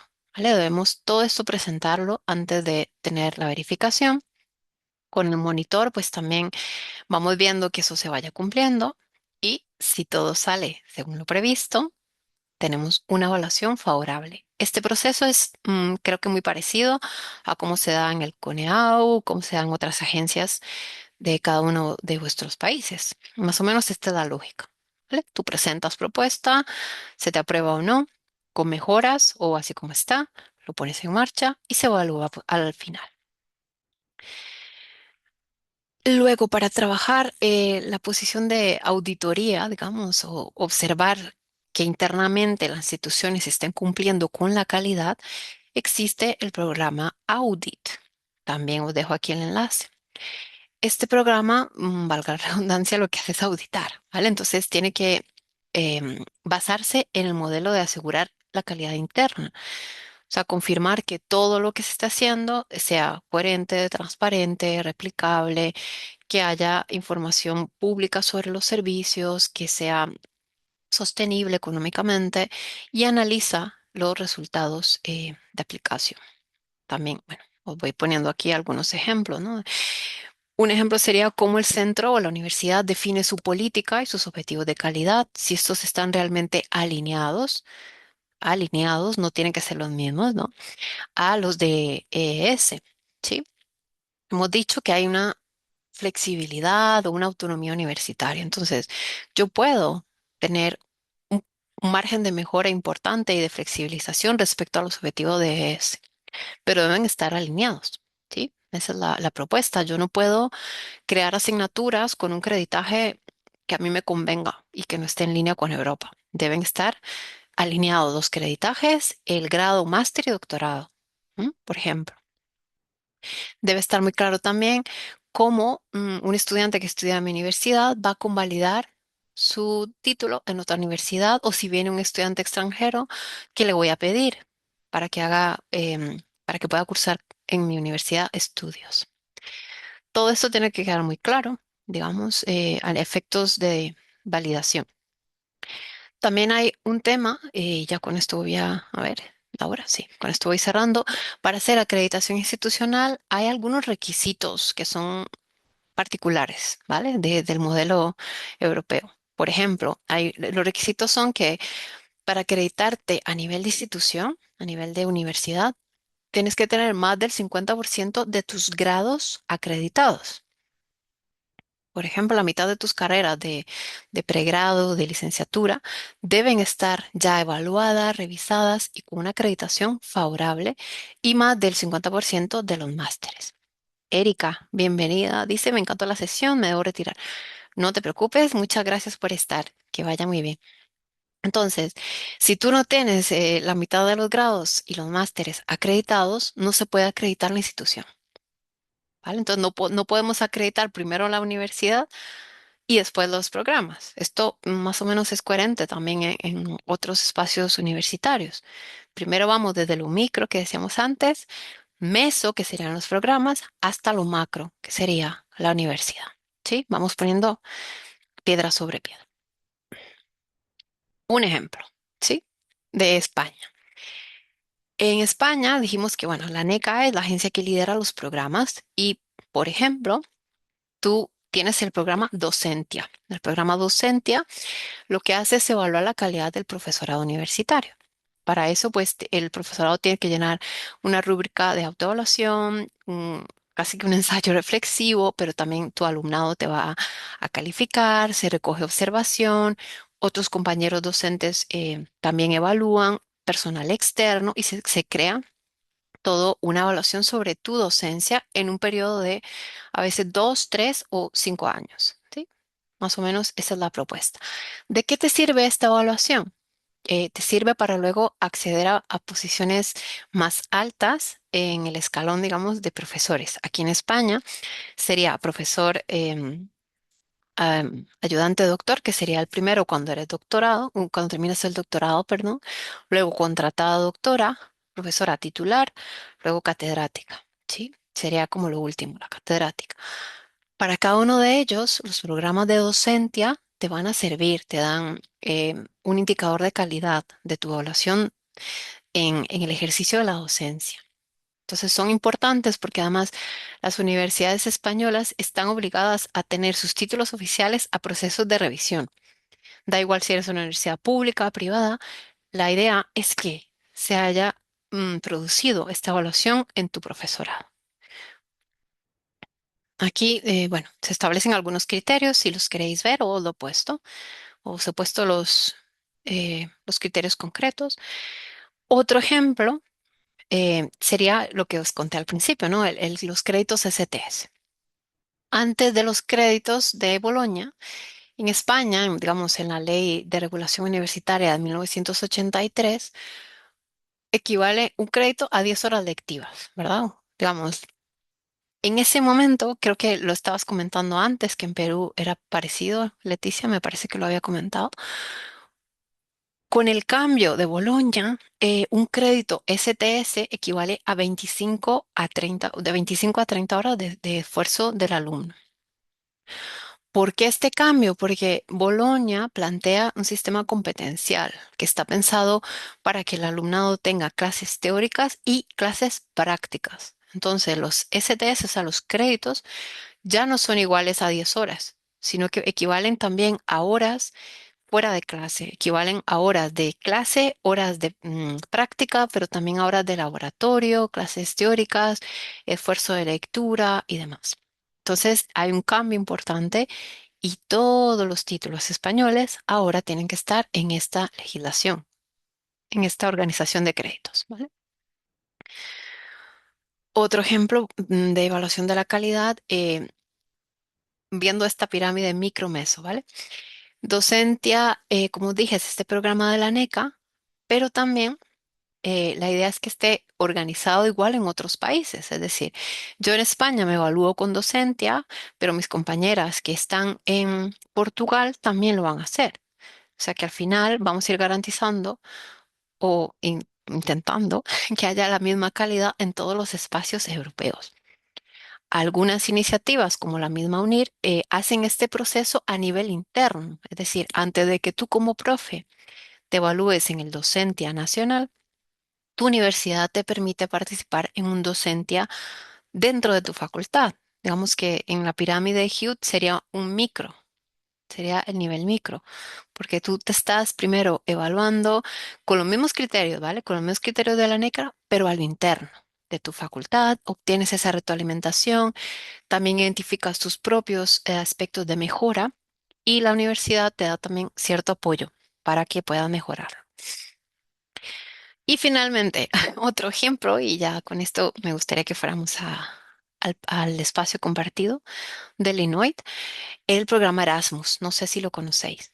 Dice Fátima, ¿cómo hacen para calcular, medir y evaluar las horas autónomas? Pues se van haciendo conforme a las competencias que se han planteado en cada una de las asignaturas. pero realmente es un cálculo, como bien dices, porque no se puede medir si el alumnado lo está haciendo o no. Es decir, no es que se obliga al alumno a firmar una hoja si lo está haciendo, si está leyendo, sino que se hace una proyección para una asignatura, 250 horas de clase, por ejemplo. Sería lo que se espera que 250 horas de inversión de tiempo, ¿vale? Sería el tiempo que se prevé que ese alumno o alumna debe tener para poder asistir a las clases, participar de las actividades, entregar las tareas, prepararse para el examen, de forma tal que luego pueda tener esas competencias. Entonces, es una proyección que se ha ido clarificando en el tiempo y dialogando entre los países entre el 99, el 2010 y en la revisión del 2015, y más o menos se han puesto de acuerdo que en ese tiempo el alumno es capaz de tener esas competencias, Fátima. Pero efectivamente no es algo como reglado de que podemos observar, sino que es una proyección de inversión de cantidad de tiempo. Hay gente que no necesita esas 250 horas, por ejemplo, para un curso de maestría de 6 créditos, sino que necesita mucho menos, hay gente que necesitará un poquito más, pero se da ese creditaje un poco como la media. Te respondo, Fátima, se entiende. Las horas autónomas están como involucradas en el aprendizaje autónomo y en la proyección. Es muy buena pregunta, Fátima. Esto, bueno, requirió una discusión tremenda entre todos los Estados miembros en establecer esa equivalencia, ¿no? de tiempo autónomo y de inversión. Otro ejemplo es el programa Erasmus, que no es no solo de España, sino de todos los países europeos participantes, donde te puedes ir a otro país a estudiar, como decía, hacer un semestre y luego se te convalida en tu universidad de origen. Hay muchas universidades, por ejemplo, aquí donde yo estudié el doctorado, en la Universidad de Granada, en el sur de España, que están haciendo ya parte de sus asignaturas en inglés. ¿Por qué? Para facilitar el intercambio de estudiantes de otros países, pero también para que sus profesores mejoren su capacidad de idioma, en este caso el idioma inglés, y que el alumnado propio, o sea, el alumnado español, también tenga esa opción de estudiar en inglés. Entonces, si en este caso es un ejemplo real de psicología social, tú tienes un curso en español y un curso en inglés de la misma asignatura y tú eliges como estudiante español si tú quieres llevarlo el curso en español o si quieres llevarlo en inglés. Pero es que también los estudiantes que vienen de Erasmus de otros países pueden elegir, pueden decir, mira, a mí no me va a dar tiempo de aprender español bien para hacer un curso. Yo voy a aprender español en la calle, digámoslo así, pero quiero el curso en inglés. Por ejemplo, tienen esa opción, pero también pueden hacerlo en español. Y esto mismo lo hacen varios países, facilitando también esa integración.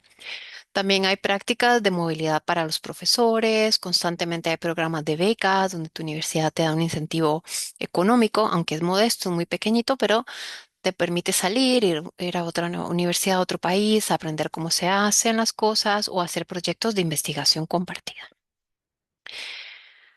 Balance real de cómo alguien me podría decir, vale, ¿y todo esto de LS ha funcionado, no ha funcionado, sirve para algo? Bien. Bueno, un ejemplo real sería, por ejemplo, que el programa Erasmus.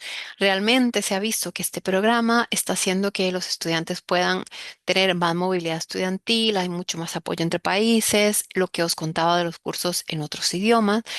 Y bueno, es mucho más fácil que si alguien va y estudia en Alemania o estudia en Holanda o que sea, se pueda reconocer su título en la universidad de origen. Uno de los aspectos positivos de la evaluación de calidad en el EES es la facilidad con que se pueden homologar o comparar los títulos. Eso no quita que haya también dificultades protocolarias, burocráticas, reales. Por ejemplo, títulos griegos de un estudiante que va a venir a estudiar a España también tienen que pasar por el Ministerio de Educación español y también tienen que ser traducidos por un traductor oficial. Entonces, se ha agilizado la parte universitaria de los STS, de los 3 ciclos, pero siguen habiendo temas diplomáticos que se tienen que trabajar, ¿vale? Esto a grandes rasgos. En general, parece que sí ha funcionado, es decir, el plan Boloña, el pasar de 5 años de un grado a 4, pues ha hecho que se reduzca el absentismo, que se reduzca el suspenso de muchas personas, pero también que menos personas dejen los estudios.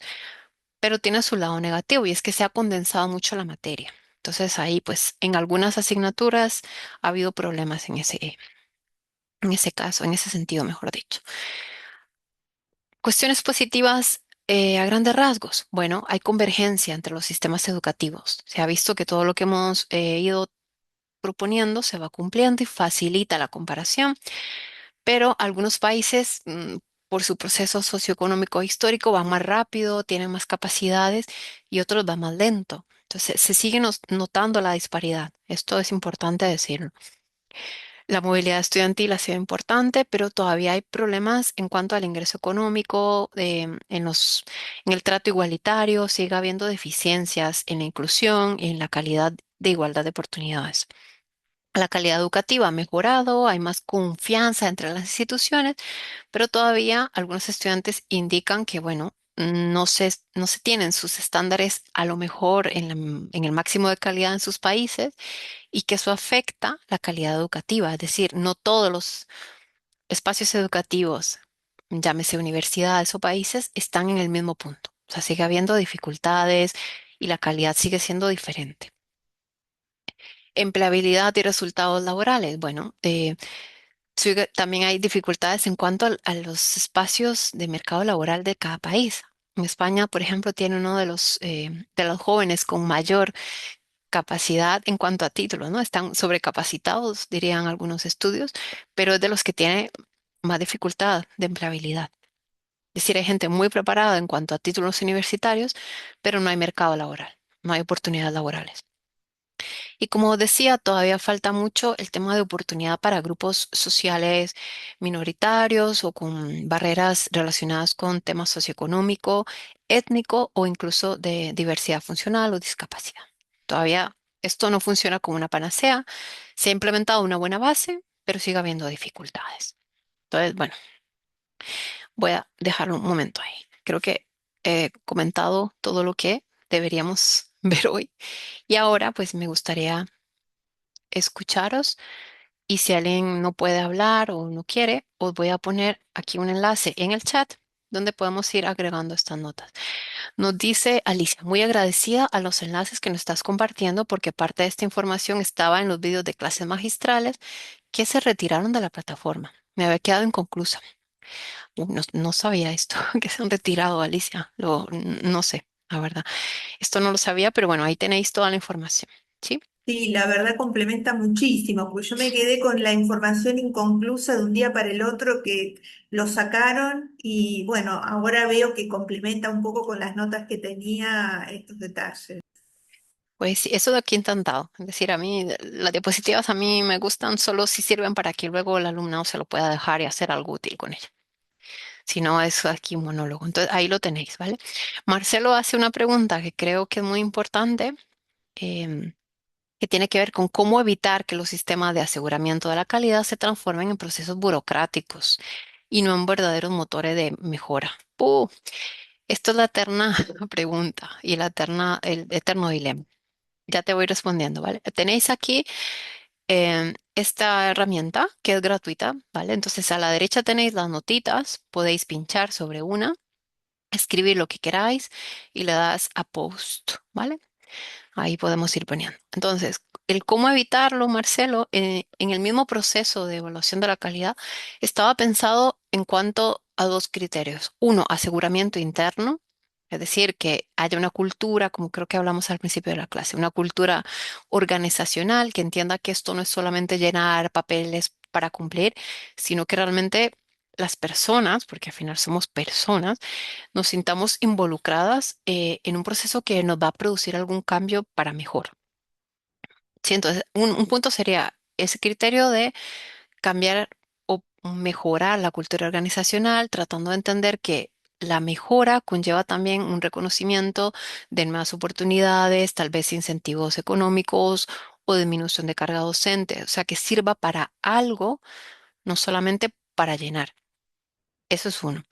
Un segundo sería la segunda parte de los organismos nacionales, ¿no? De los organismos que evalúan. Tienen sus criterios, procesos de mejora constante para continuar con la acreditación. Entonces, estaba pensado para que realmente toda la comunidad educativa participe y al final la universidad sea reconocida como una institución de calidad, pionera, interesante, donde vengan las personas a estudiar. Entonces, tiene esos dos criterios. Ahora, ¿qué pasa, Marcelo? Que evitar que los sistemas no se vuelvan burocráticos, eso va a depender puramente de las personas, porque aunque el mismo estándar, los mismos criterios te promuevan esas herramientas para que eso no ocurra, al final depende mucho de cómo se instaure, de qué tan cansados estén tus profes, de cuántos papelitos haya que llenar, de qué tan ágil puedas hacer los procesos, porque no es lo mismo. Por ejemplo, os cuento así en UNIR, no es lo mismo que yo tenga que ir todos los años a pedir mis certificados docentes, como lo hacía en otra universidad, que duren 2 o 3 semanas o un mes en dármelos, que luego los tenga que escanear, a que yo escriba un correo em, específicamente a certificados y que me envíen un enlace virtual que se actualiza cada mes con todas las evaluaciones docentes. Entonces, eso optimiza y agiliza y yo ya no me veo en esa posición burocrática de estar llenando para mejorar mi calificación docente y tener más tiempo para tener mejores herramientas, etcétera. Entonces, comparto contigo, Marcelo, la inquietud de que es algo inconcluso, es decir, sigue habiendo poca claridad de cómo hacer que esto realmente sirva en el sentido de hacer entender a las personas de que sirve para algo más que para llenar papeles, pero al final va a requerir de las personas encargadas. No sé si te respondo o tienes tú también alguna otra idea. Dice Franci, con los videos del curso, hoy me comuniqué con el área técnica aquí en Colombia y escalaron el caso. Vale, ok, hubo un problema por lo que entiendo con la plataforma. Ok. Muchas gracias, Catalina. Dice Marcelo, adhiero el tema de los vídeos en las clases que ya no están disponibles. Uy, ahí coloqué mi post. Sí, lo estoy viendo. Eso, perdonar que no lo sé. Tengo que irme a trabajar, dice María. Que vaya muy bien, María. Me alegra que te haya servido. Nos dice aquí varios puntos. Si la calidad es contextual, dice Marcelo, ¿hasta dónde es legítimo aplicar estándares comunes europeos sin afectar la diversidad? Esto es muy interesante y por eso lo comentaba. El punto 9 de las bases comunes es que son, los criterios son comunes en cuanto a criterios generales de calidad, pero hay autonomía institucional universitaria en cada región y en cada país. Entonces, es multidimensional y es contextual en el sentido de, vale, en mi universidad vamos a hacerlo todo por competencias, pero las competencias que yo defino van a ser contextualizadas a mi contexto. Digamos, esto es importante. Y la forma de hacer los procesos de evaluación, aunque las dimensiones son similares, Marcelo, cada universidad y cada centro, digamos, es libre de elegir las formas. Si lo hace con instrumentos en línea, si lo hace con entrevistas, si lo hace con talleres, entonces, la forma también de recabar información puede ser contextualizada y puede también tomar en cuenta la diversidad cultural.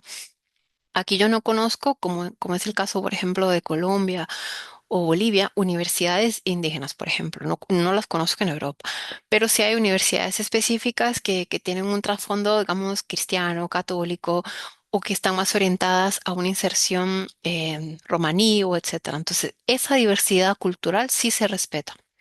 Esto es importante. Las evidencias de implementación que hayan mejorado los aprendizajes. Bueno, hay varias. Yo os puse ahí un artículo, Marcelo, sobre la carrera de estadística, ¿vale? Aquí en España. Pero hay muchas evidencias.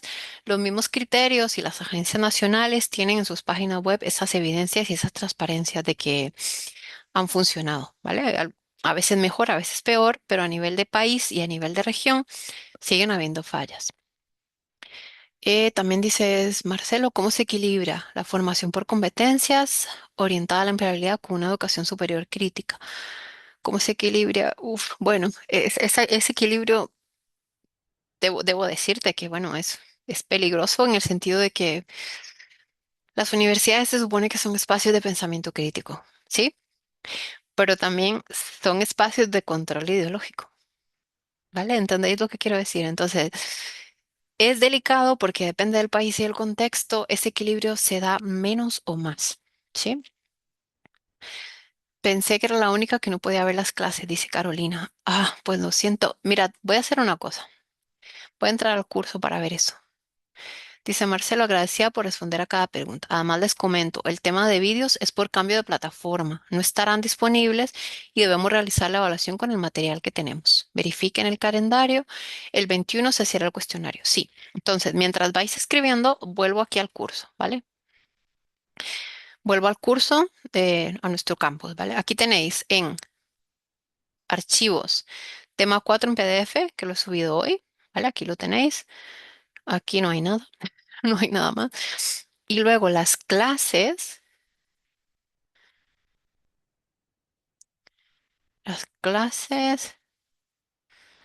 ¿no las podéis descargar? ¿No las podéis ver? ¿Qué pasa? Mira, o sea, yo sí las puedo descargar, me parece, sí. O sea, las clases sí las podéis ver, ¿vale? Las clases entiendo que las podéis ver. Las podéis descargar, sí, eso sí. Catalina, nos Sí, referimos a las clases magistrales sí, que estoy ya no están comprobando. disponibles. Claro, Ahí claro, debe de haber error. aquí, eso está en los archivos, pero quería comprobar que eso lo veis, módulos. Deberíais ver entonces a las clases pregrabadas, ¿verdad? Hay unas aquí. Aquí está la presentación, lo han quitado del todo. ¡Ah! Madre mía, pues ahí no os puedo ayudar. Sí, sé a lo que os referís. Sabía que una pestaña que se llamaba clases magistrales o vídeos o algo así, ¿no? Y ya no está. Vale. Pues ahí no os puedo ayudar. Perdonar, pero ahí no, ahí sí que no os puedo ayudar. Eh, A ver, última pregunta aquí dice, a 25 años de Bolonia, ¿qué aspectos deberían revisarse o redefinirse, perdón, para responder a los desafíos actuales? Buf, pues todos, casi, digamos, bueno, todos deberían estar en continuo debate. Por ejemplo, Europa tiene un problema y es que está más enfocada en regular la inteligencia artificial que entre una empresa productiva, es decir, en generar esa inteligencia, en tener una capacidad de creación. Entonces, eso es un problema. Las clases magistrales están dentro de módulos, dice María Laura. ¿Y cómo vamos a hacer el examen? Dice Leticia. No, y Joana dice, no me aparecen archivos las diapositivas. Vale, mirad, vamos de nuevo, que se me juntan las preguntas. Entonces, si entráis en archivos, deberíais verlo aquí. Mirad, lo he subido hoy, renombrar, enviar. Deberíais poder verlo porque lo tenemos acá. De todas formas, voy a ver cómo lo puedo subir ahora al Linoit. Y en módulos, sí, en teoría aquí estaban las clases magistrales, pero veo que, mirad, que no se pueden ver. El examen, Leticia, es un pequeño test corto que lo veréis en evaluaciones, ¿vale? Que si habéis visto las clases, en principio lo podéis hacer. Son 10 preguntas. No os preocupéis. Si se pueden ver, indica al final del título ver vídeo. Vale, Ricardo. Ok, que se me junta toda la información. Entonces, aquí en el enlace de esto que estoy proyectando, os voy a dejar también las diapositivas de hoy. Vamos a ver. Mm, PDF con... Lo estoy haciendo en directo, ¿vale? Ujú. Entonces, aquí. Por si alguien no lo puede descargar, Joana ya me confirma si lo puedes bajar, pero estoy segura que no vais a tener problemas para hacer el examen, que es un test, ¿vale? Aquí os dejo las diapositivas, depende del país. Hay, esta plataforma suele ser gratuita y abierta, pero depende del país, os va a pedir para Gracias, descargar sí el pude PDF. descargar, qué Sí, linda, gracias. perfecto. De algunos países puede ser que te pida que te inscribas, ¿vale? Pero aquí la tenéis en pantalla. Si ponéis aquí, download, aquí os la da. Bien, sigo con un poquitín más de cosas aquí. El desafío central en la evaluación de la calidad radica en el riesgo de enfocarse excesivamente en indicadores objetivos y fáciles de medir. Esta práctica provoca una distorsión. Los equipos optimizan tu desempeño para mejorar el número en lugar de mejorar la experiencia subjetiva y real, resultando en una calidad percibida falsa. Muy buena observación, que no refleja la satisfacción genuina. Aquí, este comentario que es muy pertinente, es algo interesante que está relacionado con los procesos de Bolonia. Como decíamos al principio, si la calidad es contextual y multidimensional, involucra actores clave, aparte de, digamos, que cumplir con lo que pide la AES, por eso existen tres niveles. Está la universidad, está la agencia del país y está la europea. Entonces, si tú como espacio universitario quieres trabajar en esa satisfacción genuina que comenta esta persona, es clave trabajar con personas y con cultura organizacional. Esté o no en los indicadores de la AES, ¿qué vamos a entender por calidad? Hacer estos procesos reflexivos que toman tiempo, que a veces van a requerir mucho más esfuerzo, pero que va relacionado con responder a la pregunta esta que había hecho Marcelo, ¿no? Si queremos que la evaluación de calidad sea un proceso de calidad, valga la redundancia, en sí mismo y que haga que las personas mejoren su rendimiento, pero en el sentido de sentirse satisfechas, felices de trabajar ahí y demás, hay que trabajar con las personas, haciendo grupos focales, escuchándoles, cambiando horarios, moviendo cosas, y esto no todos los espacios universitarios quieren ni pueden hacerlo. Digamos que el pueden depende del querer, pero a veces hay dificultades con procesos también burocráticos de a quién quieren escuchar y cómo. Entonces, tomar todo esto como puntos y guías, ¿no? De cómo poder hacerlo, pero no son la Biblia, no son santa palabra que hay que hacerlo a rajatabla. Son maneras de hacerlo. A ver, también nos dice otra persona, la evaluación de la calidad aborda la variable laboral y de formación profesional. El sistema de evaluación, o sea, la acreditación, es importante que se instale como un proceso de autoevaluación que ameriten procesos de mejora en términos de implicación del equipo, docente, y no como un control arbitrario, exacto, porque esto se asume como un proceso de legitimación de la tarea docente. Muy bien, volvemos al mismo punto, es decir, para que sirva de algo evaluar, tenemos primero que entender para qué evaluamos, por eso he empezado así la clase, quiénes vamos a participar y cuál van a ser, digamos, las consecuencias, las ventajas de esto. Dice Marcelo, las diapositivas están en archivos. Sí, ya las puse en el campus y también están aquí. Entonces, todo esto, os doy un último ejemplo. Para hacer, como decía, la carrera docente aquí en España, era súper, y sigue siendo, pero era antes mucho más tedioso rellenar un montón de cosas en internet para que te dieran, después de haber sido doctora, de haber hecho tu doctorado, tu postdoc, después de tener tu acreditación de la primera de ayudante doctor, ahora tienes que hacer la de contratado doctor y era súper complicado y la de titular también. Y aparte tienes que hacer los sexenios, que son la evaluación de tu calidad de investigadora, que están un poco ligados con la docente. Bueno, pasábamos mucho tiempo en eso. Después de mucha presión de los profesores de varias universidades de España, pues se ha flexibilizado esto y se ha cambiado un poco y parece ser que ahora es un poquito menos tedioso. Pero pensar que también hay compañías, y aquí me voy a mojar un poco, compañías, me refiero a los dueños de las empresas de revistas científicas, que también son empresas, ¿vale? Que también han metido un poco la mano en cómo se evalúa la calidad de los artículos y por lo tanto de la calidad de los artículos, tu investigación. Entonces, ese tipo de ejemplo lo que hacen es que si los mismos procesos universitarios, es decir, los profes, las estudiantes, todos nos vamos uniendo un poco a reflexionar y decimos, no, no, no. A mí no me evalúes solo si tengo artículos en Q1 y en inglés, aunque no lo cite nadie. A mí evalúame si la investigación que yo hago tiene un impacto en otros países, en otros conocimientos, en mi sociedad. En esto en alusión a lo que decía Franz. Si yo puedo decir que mi investigación ha servido para algo y no solo porque publiqué en una revista que cobra 2.000 euros por publicar. Entonces, esta dinámica pues se ha ido replicando y vamos reflexionando sobre qué es la calidad en la investigación, pero queda mucho por hacer todavía. No sé, ¿qué más queréis que abordemos? Si hay dudas, comentarios, quejas, como digo siempre, reflexiones. Quien lo vean diferido, pues también podéis participar de este espacio Linoit, al final de la semana, tomaré una captura de pantalla y lo subo al campus, ¿vale? Para que tengáis también las preguntas y las reflexiones de vuestros compañeros.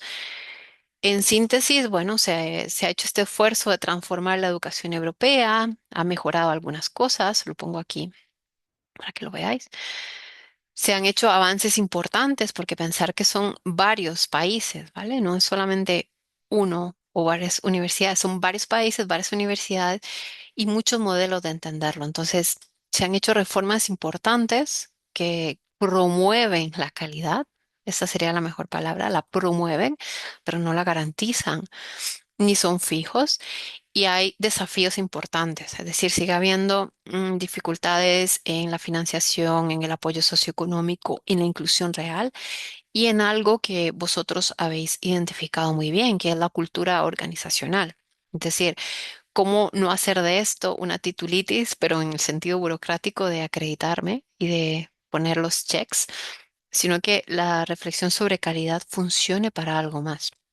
Y eso sigue siendo, pues, un asunto siempre pendiente, ¿vale? Siempre podemos aspirar a hacerlo un poco mejor. Tenéis aquí las conclusiones, los aspectos que queráis comparar de cómo estáis haciéndolo en vuestros países, puntos de mejora. Y si surge, bueno, cualquier comentario o duda, pues también estamos abiertos. Nos dice Marta, profe, ¿nos puede por favor comentar nuevamente el punto 12 con respecto a la sostenibilidad? Sí, bueno, este punto, básicamente lo que pretendía cuando se creó María Luisa era que los sistemas de cada universidad, digamos, fueran sostenibles, que la matrícula, los ingresos o que el dinero que venía del Ministerio de Educación, las tasas, las subvenciones, todo eso permitiera, perdón, hacer sostenible los procesos formativos. Un indicador de calidad era la capacidad que tenga esa institución de hacer uso responsable de sus recursos. Entonces, realmente la sostenibilidad financiera iba desde el nivel micro, es decir, si entra un euro, ¿qué haces con ese euro? Va a servir para algo. Está ligada también con la transparencia, o sea, si es sostenible o si yo debo hacer también procesos externos, si voy a hacer una universidad pública privada o si voy a hacer una universidad privada, un proceso también con matrículas con becas. Este gran bloque, digamos, del punto 12, como decías, lo que pretendía eran establecer indicadores que hagan que las universidades se comprometan a ser sostenibles, a no endeudarse o a no cobrar de más al alumnado en la norma, ¿vale? María Luisa, pero siguen habiendo limitaciones sobre ello. Si quieres ver los ítems concretos, a ver, os he puesto aquí, ¿vale? Aquí los tenéis en uno de ellos para que puedas entrar, a ver, aquí, y los puedas ir viendo cada uno de ellos. Es que es un poco grande el documento, pero significaba eso, ¿vale? Sostenibilidad financiera como esa capacidad de hacer uso coherente de tus recursos y de mantenerlos en el tiempo para que el proyecto europeo fuera sensato. Si no, era una locura hablar de un espacio común. Sí, es que el punto 12, Catalina mencionaba que fomentar modelos financieros sostenibles. Entonces, ¿cuál de Sí, esos modelos adoptar para poder sí, dar curso a bueno, todas las demás cosas? Porque sin recursos no se puede hacer todo lo demás. exacto.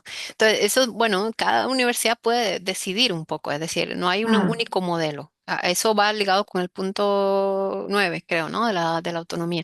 Es decir, por eso habla de modelos y no dice el modelo, sino el que, modelo, por ejemplo, exacto. tú puedes basarte en un modelo mixto, de que tengas pues los ingresos por las matriculaciones, pero también tengas ciertos subsidios o beneficios estatales, o si eres una universidad completamente privada, digamos, desligada de lo público, entre comillas, puedes optar por ciertas subvenciones por el número total de alumnos matriculados en máster o cuánto proporción de tu ingreso económico va a venir de los doctorados y máster y cuánto de los bachilleratos. Entonces, esos modelos no son un único. Y eso es una muy buena pregunta, María Laura. Son los modelos que puede existir en un espacio universitario si son sostenibles. Vamos a pensar en modelos que realmente sean transparentes, rentables, eso hay que hablar de ello, y que sean coherentes, ¿no? Un poco esos serían como los tres aspectos. Ok, muchas gracias. A ti. Vale. ¿Alguna otra cosa? Creo que he cubierto todo lo que nos habíamos propuesto para hoy. Por supuesto quedarán muchas cosas en el tintero. Creo que podemos replantear y algo que siempre digo en este curso es que quienes sois los protagonistas sois vosotros. O sea, al final, si Juan José, Camilo, Oscar, María Laura, podéis quedaros con vuestros correos, teléfonos, e intentar ver cómo en Hispanoamérica, en Latinoamérica, construimos algo que sea común, o sea, algo que sea realmente útil para este tipo de procesos. Porque pensar que si tenemos el mismo idioma y una cultura más o menos similar en el sentido, comparándolo con con un austríaco y un alemán en español, podríamos empezar a pensar en tender esos puentes. Cómo poderlo hacer va a estar en manos de vosotros y de otras personas que están en procesos de calidad. Entonces, os animo a no perder el contacto y a que podáis mantener, digamos, esa expectativa de unirse, de crear algo. Juan José, querías hablar. No, no, perfecto, perfecto. Me parece muy buena la acotación tuya. Creo que es importante, dice, y lo digo como eso, como mitad latinoamericana, mitad española, ¿no? Es decir, ¿cómo puede ser posible que al final un checo y un rumano y un español puedan homologar sus títulos más fácil que un colombiano con un costarricense? Digamos, no digo que tengamos que hacerlo igual que aquí, pero ¿cómo podríamos facilitar a nuestros estudiantes, a nuestros profes y a nuestra región hispana, ¿vale? A esos procesos basados en una diversidad cultural, en nuestros propios saberes, ¿no? En la construcción desde responsabilidad social, una universidad pionera en ese sentido, y bueno, repensando las categorías de calidad. Creo que, bueno, la próxima semana tenéis la última sesión, está abierto el examen, que es un test de 10 preguntillas que podéis ver las clases y como digo, lo vais a poder pasar sin problema. Y de mi parte, agradeceros mucho estar estas 2 horas aquí hoy. Gracias por vuestra participación, vuestras intervenciones y bueno, a seguir construyendo, dice Guillermo Alberto. Así es, en eso estamos. Que tengáis muy buena semana. Muchas gracias por todo. Muy interesante la sesión, dice don Alberto. Gracias a vosotros. Me ha encantado pues escucharos de verdad y espero que se arregle lo del campus. Pues, aquí veo unas manitas, vale. Muchas gracias, que pase buena semana, buen día.